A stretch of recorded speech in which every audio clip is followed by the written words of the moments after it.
So in this video I'm going to run through the exam questions that I set as prep for quiz 1. The first question, it tells you that you're using the same mass of metal and what piece of apparatus. So apparatus just means equipment, and they give you a list below. The answer is going to be a balance. So if you're asked how to measure mass, you can write scales, but they obviously haven't given you that as an answer here. So you need to be familiar with that word mass balance as well. A pipette would be used to measure the volume of a liquid. Stopwatch is obviously time. Thermometer is temperature, but a balance is used to measure the mass of any solid. State two variables. Again, don't be put off by that word variables. It just means state two things that should be controlled. It just means it should be kept the same. So what we're doing is we're taking a metal, we're chucking it into some acid, and we're going to look and see how much effervescence or how much bubbles there are. They've already said that you can't comment on the mass of the metal, so instead we're going to be commenting on the acid. Now I'm going to try to avoid to use that word amount. So because acid is a liquid, I'm going to use the word volume. So in each experiment, I want to use the same volume of acid. Because it's an acid, you could also talk about the pH. You could say the same pH of the acid, the same strength of the acid, or the same concentration of acid. Okay, but do try and avoid using that word amount. The other thing that's acceptable in the mark scheme is the same temperature, because temperature will affect the speed that the reaction goes at. But you can't comment on the mass of the metal because they have already given you that in the question. The next thing, it says that when you add copper to an acid, it doesn't give you any effervescence, so any bubbles. And the question is why? The reason it's not going to give you any bubbles is because it's not reacting with the acid. It's just effectively doing nothing. And the reason copper does nothing is copper is very unreactive.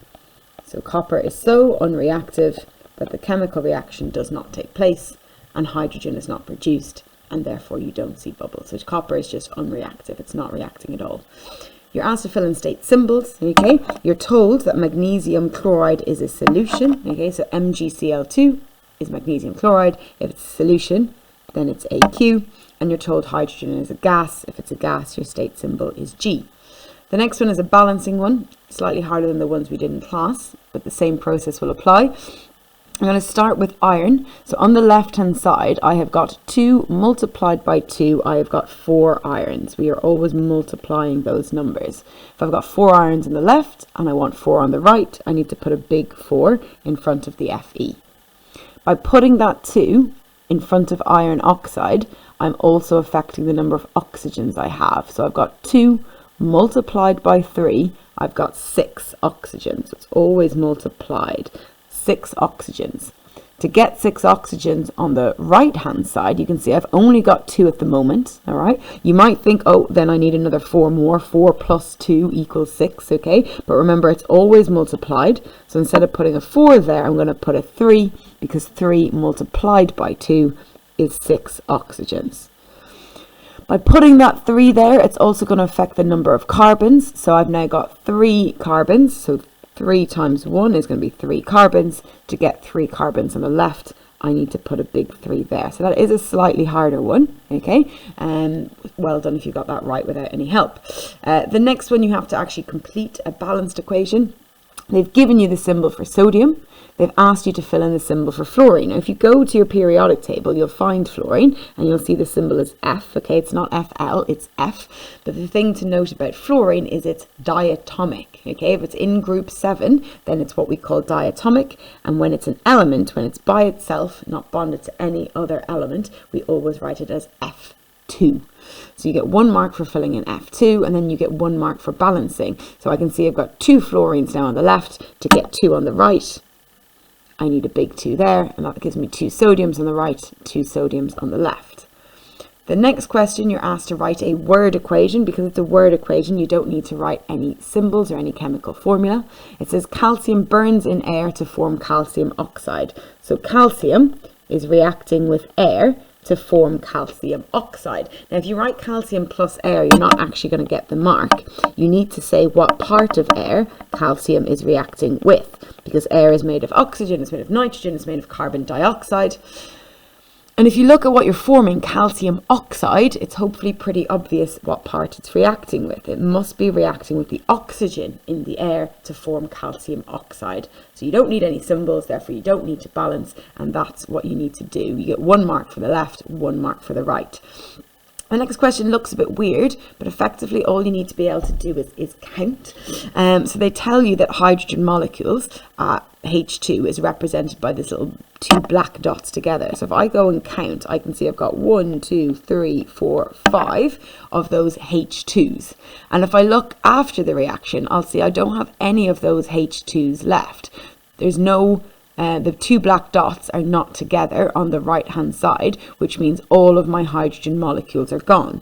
So I started with 5 and all 5 have reacted. I don't have any 2 black dots still together after the reaction is complete.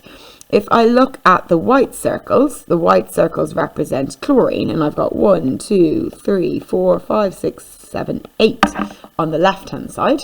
If I come over to the right, I'll see that I still have 3 of them left, and then the other 5 have all reacted and split up. So I started with 8, but only 5 of them reacted. So I can say 5 of my hydrogen molecules reacted with 5 of my chlorine molecules.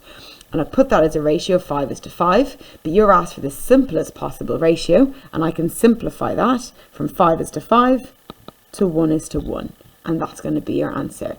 It says you must show your working, so if you just write down 1:1, you don't get the marks. You have to show 5:5, which you get by counting. The next one, it's a multiple choice for a balanced equation. Balanced equation for the reaction of hydrogen with chlorine. Now, for this, you do need to know that hydrogen, as an element, is always diatomic, so it's going to be H2.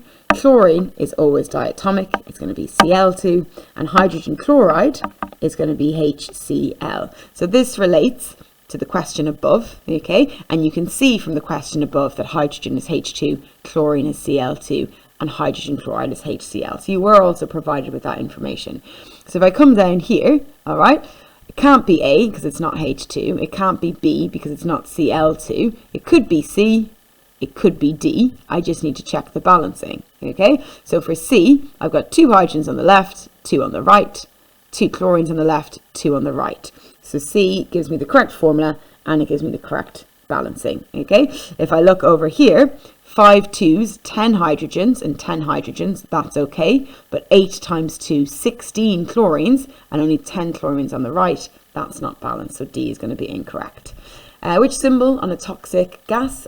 This is going to be on your carousel quiz, so complete that if you haven't already. If it is toxic, you get the skull and crossbones. And a safety precaution, gloves and goggles aren't going to cut it if you've got a toxic gas, because a toxic gas is something that you could potentially breathe in, and gloves and goggles aren't going to stop you breathing something in. So what you're going to need to use is a fume hood, which we have in all the classrooms in Pallinswick House.